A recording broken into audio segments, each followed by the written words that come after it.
name is Jessica Santos. My name is Jessica Santos. I'm the P94 president for the Parent Association, and I'm also an SLT member, and I'm also a parent of a 9-year-old child who has autism in this building.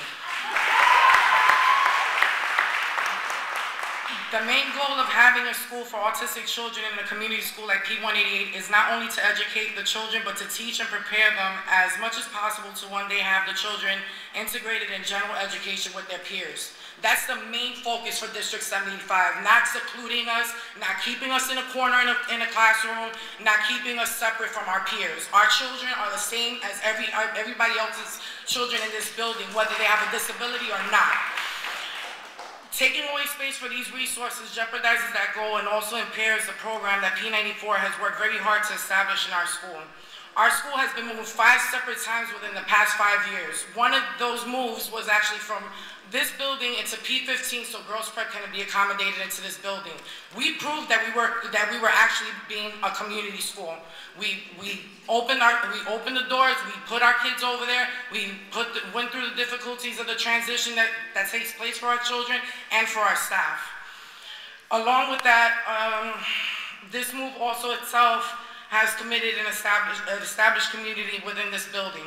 The efforts within the past year from Principal Pre at 188 and our Principal Ms. Schuster to create opportunities of inclusion have also shown the efforts of 188 to establish a true community in this building. The talks between Ms. Reck and Ms. Schuster, which created this compromise, also show that Girls Prep is attempting to take part in that effort. But a lot of what is being compromised is at the expense of our program at P94. In order for Proposal 4 to work, there is a lot of space that both schools will have to share, and we have yet to get any confirmation that this will be included in the deal. Oops, I forgot it was at 12 this afternoon. In order for Proposal 4 to work, there is a lot of space, like I said, that needs to be shared. We haven't gotten any guarantees. The following is what we, the Parent Association, consider our non-negotiables. Number 1 is the emergency and evacuation plans. They need to be established to reflect the possible expansion if approved. The safety of our children and staff should be in the forefront of any proposal that is passed. A comprehensive and logical assessment needs to be made in order to ensure that the safety of everyone in this building will not be compromised. Number 2 is our sensory room. It should be included in any floor planning to ensure that the occupational physical therapy for our students continues as mandated by their IEPs. It's wonderful you want to put curtains in this gym, but our children cannot access this gym. Our children have a lot of sensory issues, and a big space in this capacity will be overstimulating for our kids. So we need a sensory room. That's a definite. Number 2 is the library, the science, and the technology labs.